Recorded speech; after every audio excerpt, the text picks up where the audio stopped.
When my fiance was young and stupid, as he says, he had a few things happen to him. This is not my story, but it is his, and I will tell it from his viewpoint. When I was 21 years old, I decided to go out with a bunch of my friends into the woods. We would hang out after dark. Now, we all had booze and we all had flashlights, and 2 of us have guns, and I had a knife on me. The walk was long through the woods to get to a cliff that had a beautiful view to see the sunset, and we were just going to drink and get high. Nothing too major, just some weed. We got to the spot with no real problems, and at the top of this cliff, there was a huge rock that you could stand behind and nobody could see you. So, we sat on the cliff with our back to the rock and the forest behind the rock. One of my buddies, let us call him Jeff, got up and said that he had to take a pee break. We told him to be careful, as it was getting dark and there are cougars and bears in the woods. So I told him to hurry up and be as quick as possible. If anything happens, just holler so we can go help him. So he goes behind the rock and we could hear him start to do his business. We are all just sitting there smoking and drinking when suddenly we heard this loud, almost ear-piercing shriek. We all thought it was a mountain lion, so we all went to go check on Jeff. He's standing there with his pants down around his ankles, with this bewildered look on his face. He looks white as a ghost. It's almost like he might have even seen one. We are looking around and we notice that there's this huge gaping hole in the forest towards where we could hear something running away.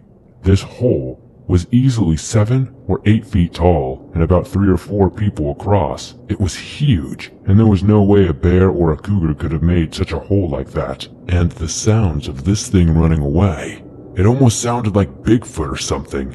In my area where I lived, we had tales of the Mogollon Monster, which is basically a Bigfoot in a sense, and this creature is 7 or 8 feet tall and excessively big, and no one has ever gotten a good look or picture of it. We don't know what happened that night as Jeff refuses to talk about it, and we don't know what he saw, but some of us tried to chase after it, gunning it, but it was much quicker than us and got away. Because we don't know what happened, or what it was, or what Jeff saw, we can only assume that there was something else out there with us that night that scared the bejesus out of this man.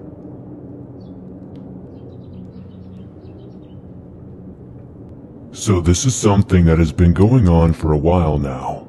Over the span of a few years or so, I keep seeing these twinkling lights in the woods at night. They blink on and then twinkle past the window, drifting like a feather. This started back around the summer of 2015.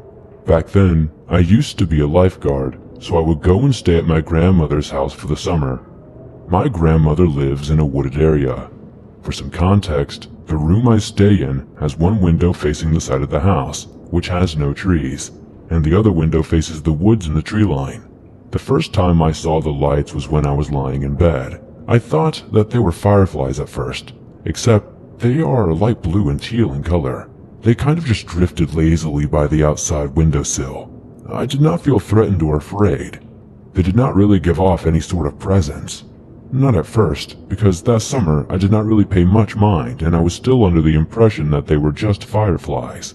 Anyways, 2015 comes and goes, and then I am back for the summer of 2016. I started noticing them again, chalking it up to fireflies. But then, I started to notice that they were always drifting around in the same exact spots, which, I am no expert, is odd behavior for fireflies. I have always believed in the paranormal, but I am not one to just blindly believe. I was still not convinced that these lights were part of the paranormal world. But June became July and I realized something. And that thing was that I knew that the lights could not be fireflies because I have seen them with odd colors. They also looked like Christmas tree lights or twinkling stars. I also came to the realization that it could not possibly be fireflies because I only started seeing them during the summer in 2015, and I know that fireflies have been around longer than that. Well, August of 2016 rolls around and I start seeing them inside of the house too. Mostly dancing around the pictures on the walls, usually along the frames, or near the mirror and the lighting fixture. These seem to be their 3 favorite spots. This further reaffirmed to me that the fireflies are out of the equation. This kind of thing continued through 2017, and I have since acquired more proof that it cannot be fireflies or any sort of bug because it happened in the late autumn months of that year too. Despite them now being inside, I still do not think that they are evil or frightening. I mean, 3 years have gone by and they have not yet done anything. That being said, they are not good per se either. They just kind of exist. I just have no clue what they could be. I have shared this story with others and tried to send this into other sites, but I've never gotten a response. The few responses I've gotten on websites and such are things like will-o-wisp, a theory that I am fond of. Another one I see a lot is aliens, but I'm doing my own research and I'm trying to find a better answer. I'm hoping, with sending this in to the Swamp Dweller show, that somebody in the comments will be able to give me some sort of better closure on this. My experience most closely aligns with the experiences of those who have claimed to see angels. The reason I am sharing this again is that something happened that stood out to me and reminded me of it. I went to visit my grandmother just this year for the holidays and saw them again. But this time was a little different because this time after seeing them, I saw something else. I drifted off to sleep as usual, but woke up in the middle of the night to the light of the same teal color that would flash every few seconds. At first, I thought it could have been a police car, but the flashing was very clearly coming from the woods, not by any of the roads. At the time, my brother was on the bottom bunk, but he was sleeping tight. I am not sure if this is related to the original teal twinkles, or if it is something else entirely, but it was still interesting. I guess this might not be the creepiest tale, but I still think it's fun to share supernatural stories. Thanks for giving me a chance to have my story heard.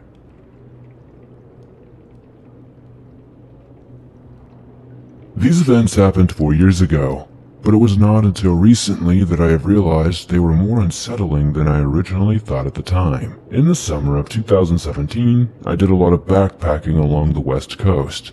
Backpacking is one of my favorite things to do, and nothing makes me feel more like myself than being out in the wilderness. I have never had an unexplainable scary experience in all of my years backpacking. All scary experiences have been the usual: bear encounters, snow-covered mountain passes, wildfires, icy cliffs, and the occasional weirdo who gives off uneasy vibes. I thought my experiences in 2017 were similarly explainable, but now I am at a loss as to what it might have been. I was camping alone in the middle of the woods in Northern California one night when out of nowhere the sky lit up with a flash of light. It was so bright that I could see it through my closed eyes.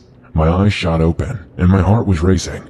I knew it was lightning, but camping in bad thunderstorms is never fun, and I waited for the loud crack of thunder to follow. As I waited, I realized how incredibly silent it was.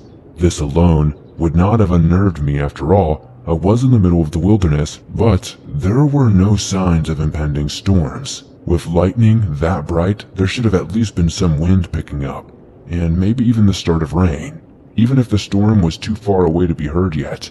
As I pondered over this lack of signs, I realized the sound of thunder never came. But suddenly, the sky lit up once again. There was a blinding blink of light. It almost seemed like someone was standing right outside the tent and taking a picture with their flash on, but I was completely alone. There was no one else camping near me. Again, this was followed by no thunder, and no wind or rain. It left me feeling very uneasy. But the long day of hiking eventually caught up with me, and I fell asleep. This happened 2 more times that summer. Once not long after the first incident, still in Northern California, and again much later in Oregon. All played out the same. Camping completely alone, dead quiet, no thunder, no wind or rain, and all incredibly bright flashes of light. There were also never any signs of a storm or rain whatsoever the next day when I woke up and hiked for miles all day. It just did not make any sense to me. Lightning that bright would have meant a storm was awfully close by. At the time, after it happened a 3rd time, I rationalized it as being heat lightning. I had heard this term before, and seeing how it was the middle of summer, it seemed like a logical assumption. I did not research it and left it at that and did not think anything else of it, until a couple of weeks ago. I went on a camping trip up here in Oregon and was reminded of these eerie experiences. I decided to look up heat lightning, and was shocked to learn that it was a misnomer and not an actual weather event. It simply refers to lightning that is so far away the accompanying thunder cannot be heard. It is characterized as being very faint flashes of light. The flashes I saw that summer were not faint by any means. and they were more brief, like that of a camera flash, than a distant lightning. So, if it was not regular lightning, and it wasn't distant lightning, and it wasn't another person, as I was completely alone every time, then what the hell did I experience out in the middle of the woods multiple times that summer?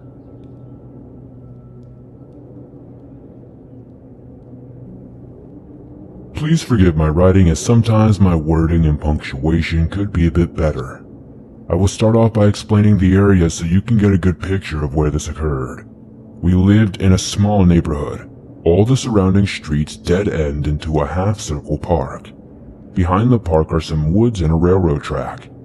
When we were younger, we all played in the front part of the woods. We didn't venture too far back. This was our play area for years. We never had an issue or a scare. This area was pretty, and it was a nice well-lit wooded area. Anyhow, one day my brother Jimmy, my best friend Sarah, and my brother's best friend Ian were all building a dam in the middle of the creek that ran through the park in the woods. The boys decided that they were going to head back to Ian's house for some snacks. Sarah and I said we would stay and finish our camp area. As we were moving rocks around, I get a very odd feeling coming over me.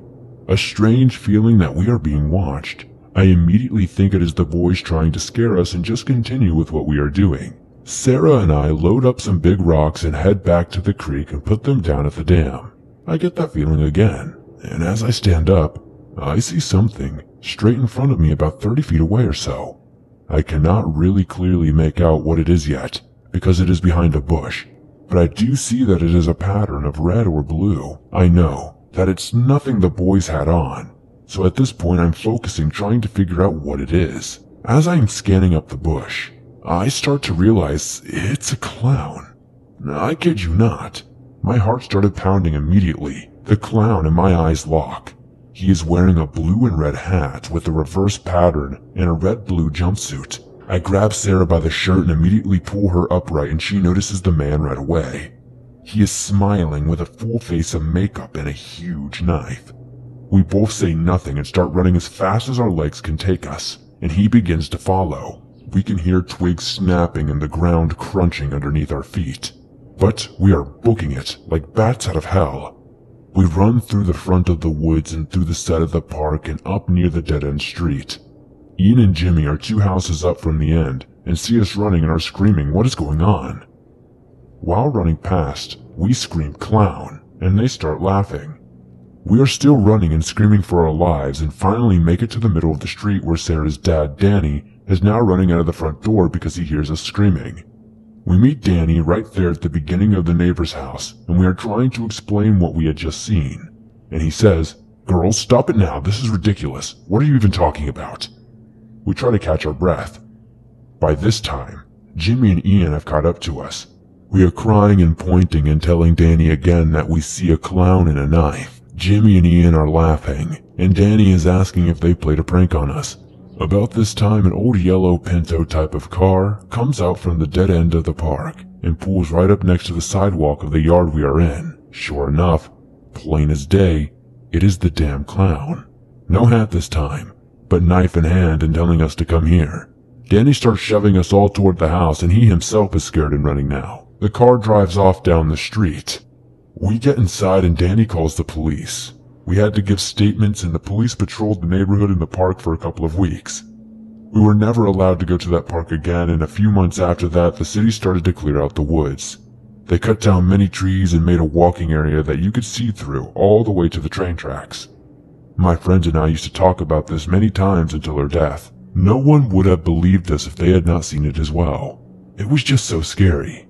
I think they only got to see him because whoever it was had to go down that dead-end street to leave the neighborhood.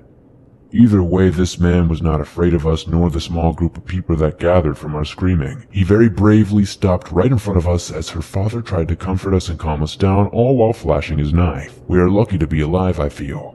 Had it just been one of us left in the woods, which sometimes occurred, I do not think there would have been a group of 4 of us any longer. Sarah's dad stopped drinking that day. We all have a fear of clowns.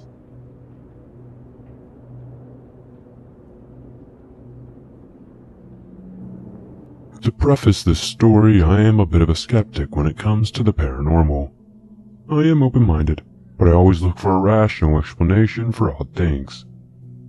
My husband and I live on a farm of about 100 acres and raise cattle. It is a family farm. My dad grew up here and my grandpa lived and worked this land until the day he died. I am familiar with every inch and have never felt scared walking the farm or the surrounding land. A few months ago, one of our cattle disappeared. She had a calf, and if you are unfamiliar with cattle, it is strange for a cow to leave her calf, depending on the cow, of course. Our farm is in the Appalachian foothills in Kentucky, so there are quite a few haulers around. We figured that the cow probably wandered down into the hauler and died in the brush somewhere, or got into a neighbor's field. My husband looked and looked, but never found her. Never found a body, never found any evidence of that cow. The day she went missing, there were some strange spots in the grass of the field where it was all laid down as if something had smashed it, and oddly enough, 2 vehicles ran out of gas right near those weird spots. I thought it was just a weird spooky coincidence. Today, my favorite cow went missing. My husband, sister, and I spent approximately 5 hours searching for this cow. We combed every inch of fields, we searched the haulers, we checked the neighbors' fields, no sign of her. She also had a calf, and was notoriously known to be a good mama, and the calf is still here. I figured she got out into a neighboring cornfield, or perhaps someone stole her, which would have been weird because she was an older cow and was the only one missing, until I experienced the strangest thing that makes me think that maybe it is supernatural. My sister and I were out hunting. We were looking for the missing cows, and we were also looking for dinner. It was around 6:30 to 7 p.m. In between 2 of our fields there is a piece of land that we do not own that juts in between 2 of the fields we do own. It is mostly a wooded area and is bordered with a barbed wire fence. I knew our cows sometimes crossed over, so I wanted to search in there. I've also seen some pretty big bucks in there before, so maybe we'd be getting ourselves some good deer meat. My sister and I, both in our late 20s, and growing up in woods all around, we always hunted, climbed waterfalls, dodged snakes, pulled ticks off ourselves. Nothing really scared us, and nothing really scares us now. I crossed over the barbed wire to go look for the cow, and my sister stopped. Which is weird. She is my younger sister, and always follows me no matter where we go. I was teasing her, calling her a chicken, and telling her I had been there before and that I would not take her anywhere dangerous, and she knows that. She kept stalling, and I finally got short with her and yelled at her to come on. She crossed the barbed wire, but kept stopping.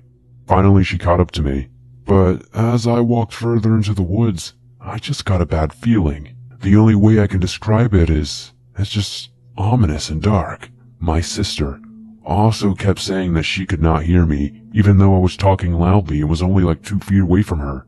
I couldn't have been any further than that. I finally stopped, turned around, and we booked it out of there. Once we crossed back over the barbed wire, that feeling went away.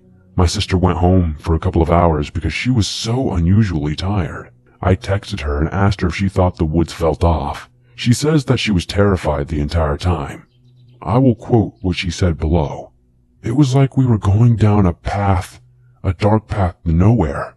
I like to explore, but it did not feel right. It gives me chills and almost makes me want to cry just thinking about it. So I just told myself I was psyching myself out. It was right when we passed the fence, like we were somewhere we should not have been. I was scared.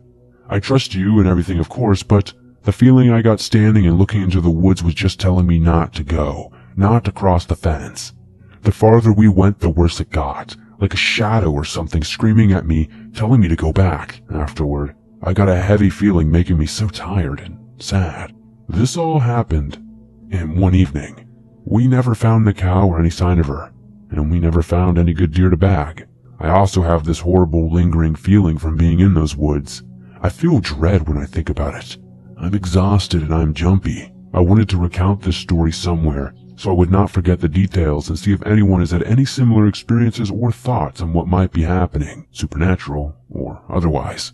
I can tell you, I have never felt anything like that in my entire life, and my sister is never scared, which scared me even more.